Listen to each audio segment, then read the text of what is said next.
Welcome, first-time listeners and returners to the Sports Deli, where thoughtful conversations and insightful guests are always tops on the menu.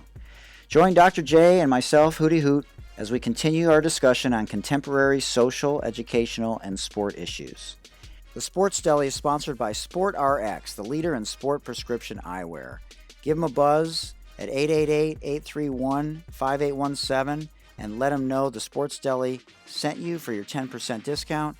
Or if you order online, you can go to sportrx.com and enter the code DELI10. That's DELI10. If you have any questions, you can email them at info@sportrx.com, or there's a live chat feature online and you can talk with a live optician.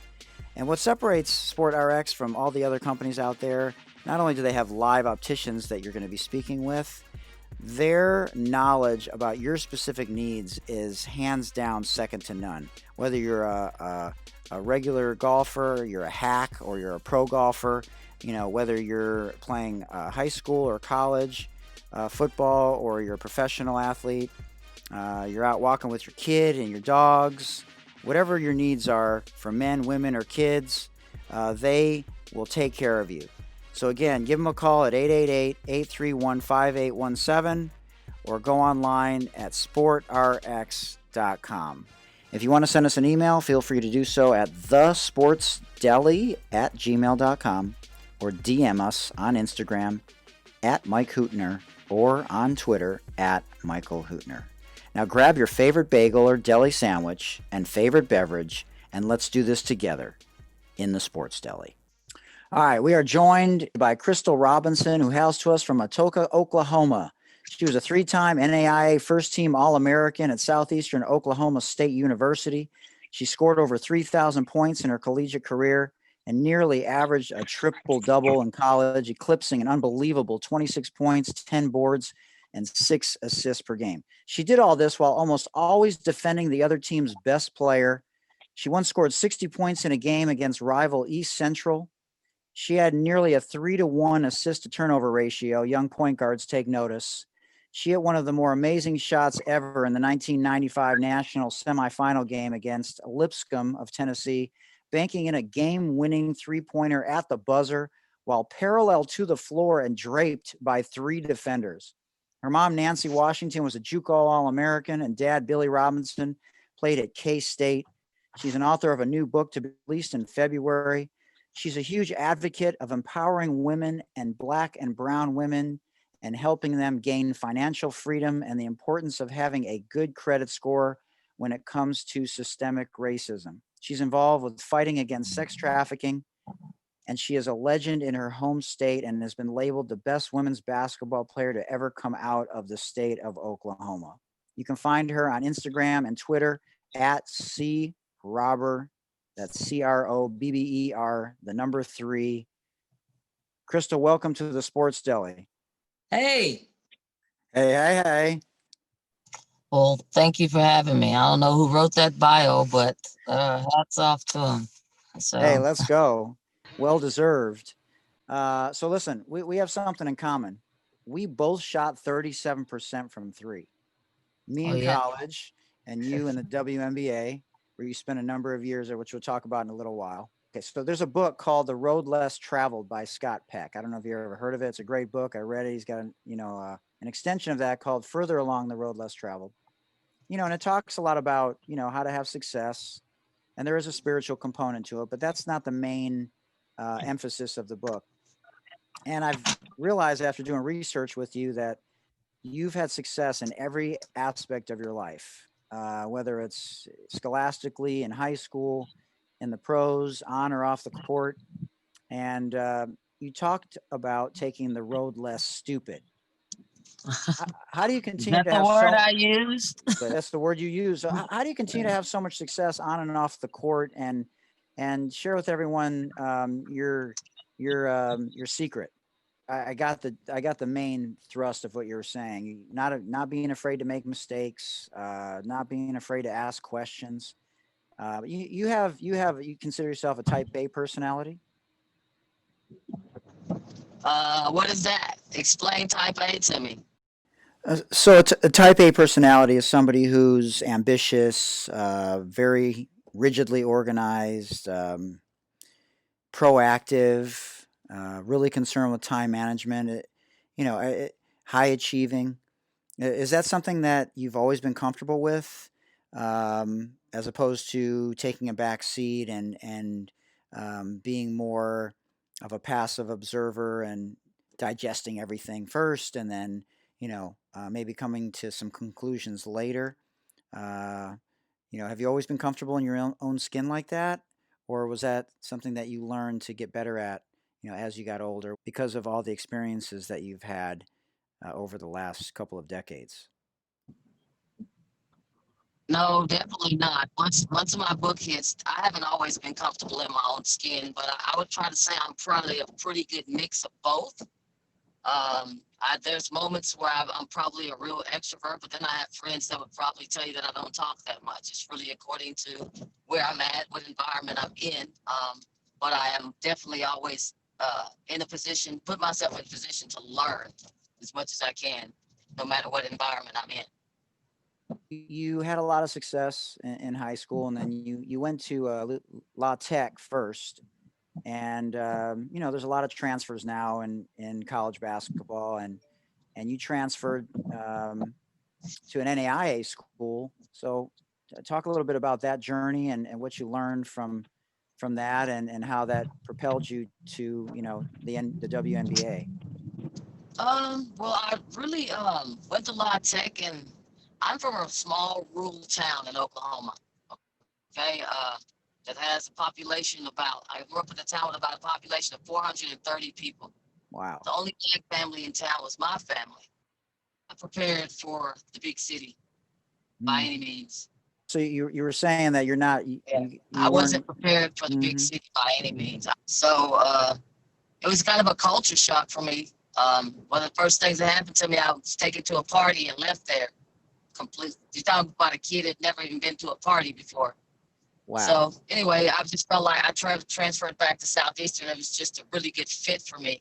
It wasn't that far from my home, and I played tennis in college also. I played number one Wow. double and number two singles. So it gave me a chance to also play two sports. Wow. And I thought I had the one thing that we had in common.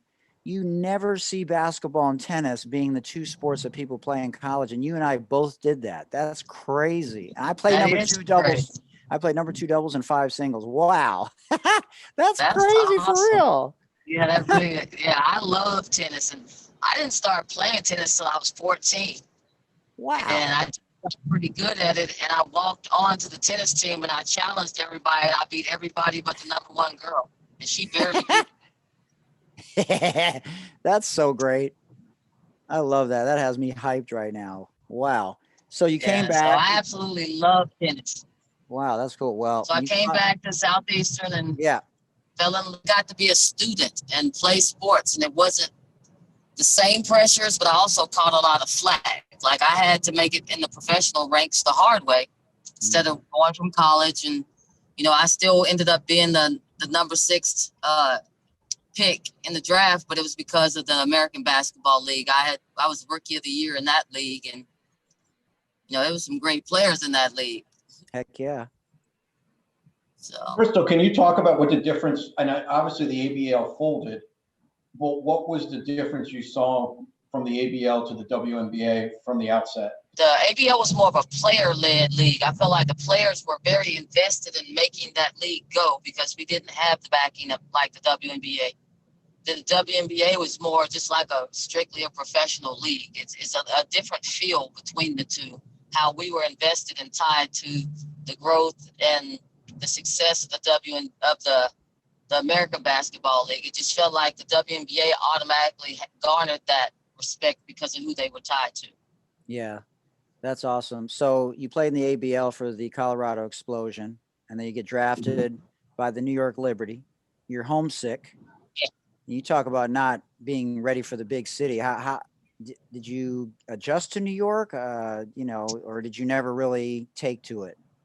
Ended up loving New York. It's like my second home. But when I first got drafted by New York, I was not livid, but I was stressed out. I did not want to be going to live in the Big Apple. That was not exactly, and I already had it all worked out. I was going to be the 10th pick for Phoenix Mercury. I knew that, and New York took me out of the blue. I was not even expecting it.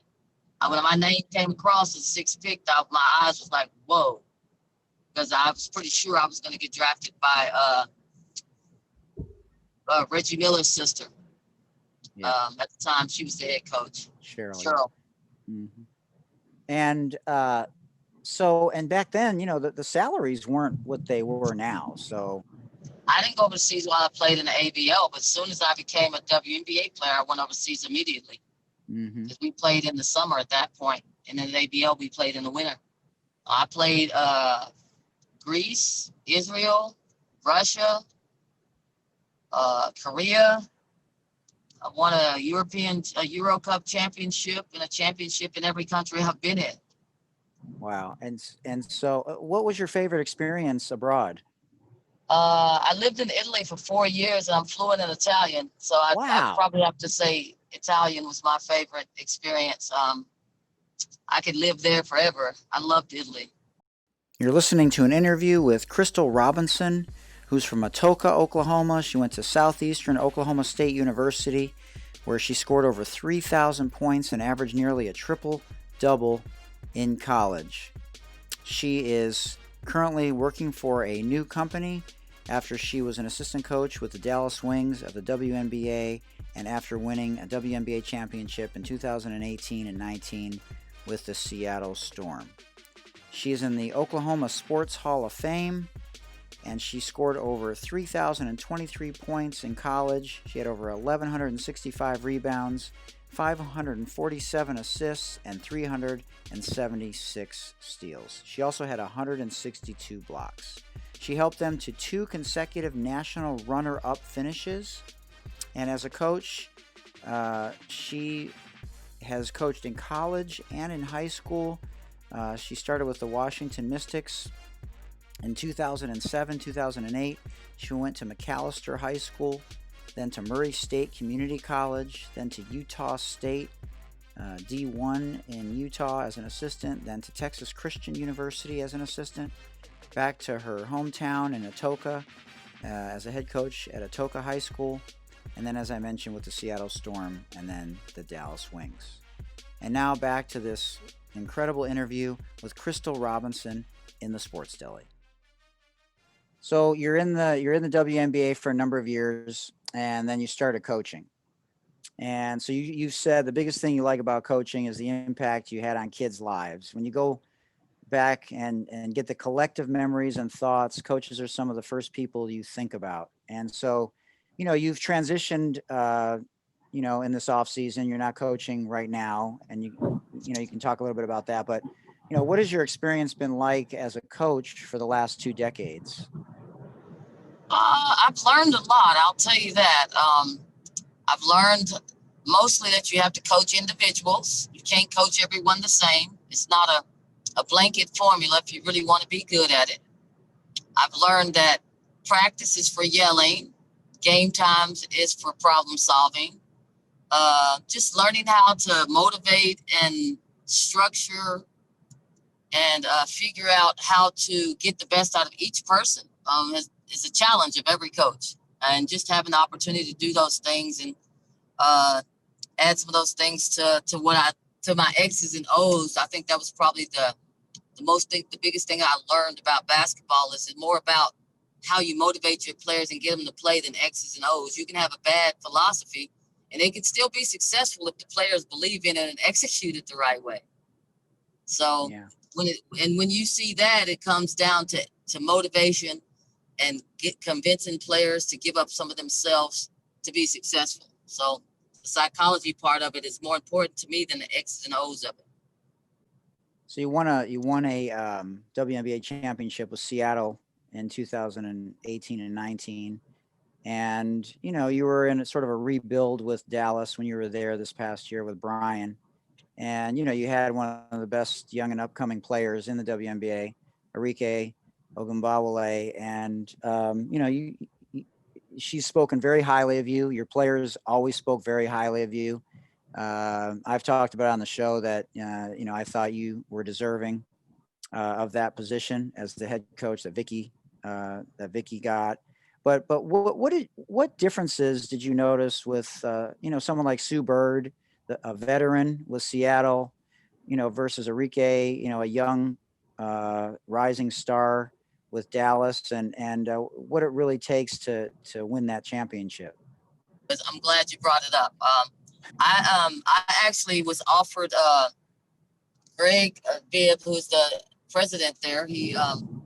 I interviewed for that head coaching job, and I interviewed for that head coaching job and told Greg from the beginning, I'm only taking head coaching jobs. If it's not me, then I'm not going to be here.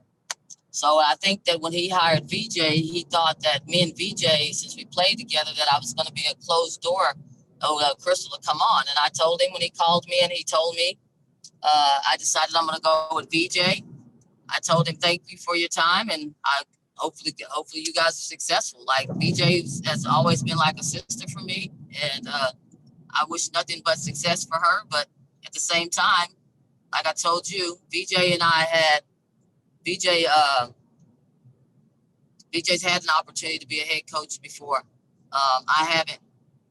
If I'm going to ride on someone's laurels, it's going to be my own. I'm going to take a chance on me. Not that I hope VJ is super successful, and I know VJ knows our X's and O's, but at this point in my life, Yeah. I'm done being an assistant coach. I have lots of other opportunities to do other things. So, just wish them luck. I wasn't his choice. And for me, if I work for you for 2 or 3 years and a head coaching job comes open and you don't feel like you're loyal enough to me to give me that job, then I wouldn't even offer me an assistant coaching job. For me, I think that Greg thought he was doing the right thing, but I've been an inherited assistant before, and it was not a good situation, and I don't ever want to do that again because I don't need anybody to give me anything or do me any favors. So that's just kind of how I am with basketball. So hopefully BJ is very successful. Hope Dallas is successful. Enrique is one of my favorite people. Me and her are really good. We're pretty close. So I wish them nothing but success. It just won't include me or my services. That's simple. Difference between Enrique and Sue is experience. I mean, Enrique has all this crazy talent, but Sue has had a super high IQ her whole career. I mean, that's how Sue's not out there just out athleticizing people. She's just probably the smartest basketball player on the planet. And when Enrique's mentality, her basketball IQ catches up with her ability, she will be unstoppable, in my opinion. What does she have to work on? Young players, the only way they know how to take ownership is to shoot the ball more. I think that Enrique does all of that. She takes plenty of shots. To me, it's about her becoming more efficient and understanding how to get her points without having to be a volume scorer. So a simple formula that Skylar Diggins and I talked about was simplify, change the mountain into a molehill. Instead of trying to score 30 points a game, score 4 baskets a quarter. So it sounds much easier to say I have to score 12 baskets in a game than to score 30 points. So change your mentality about that. And Skylar did that this season, and you saw what kind of numbers she put up. I applaud you for stepping away. I know a lot of people, they can't necessarily do that. That's not an easy thing to do. But I wanted to ask you with regards to this past season, how the Wubble and the Bubble handled the Black Lives Matter movement. And I know this is an important, issue for you and us here in the Sports Deli. What were your thoughts about it? Obviously the NBA is more prominent. They got more money. They produce more revenue. But the WNBA made a lot of noise. And, I know we were proud of them. But what were your thoughts on it? What should we do going forward? Because I've been very public about Kelly Loeffler's minority ownership of the Atlanta Dream and how I don't believe that she should be in that position and the players should boycott next year if she's not out by then. I was very proud of the WNBA players. Those young players stood solid and they fought for things that were very comfortable doing it. And I think that this is a new breed of young players that's really smart, that's going to fight for some things that I think some of the older players didn't want to push the envelope or the boundaries on. And just real proud to see how they came together. For me, it's about spreading a lot of that resources to help our community instead of spending all my time arguing and complaining. Half the people who argue and complain, what are you really doing to make it better? So I just feel like if you're going to spend a lot of time, what are you doing that's going to help it?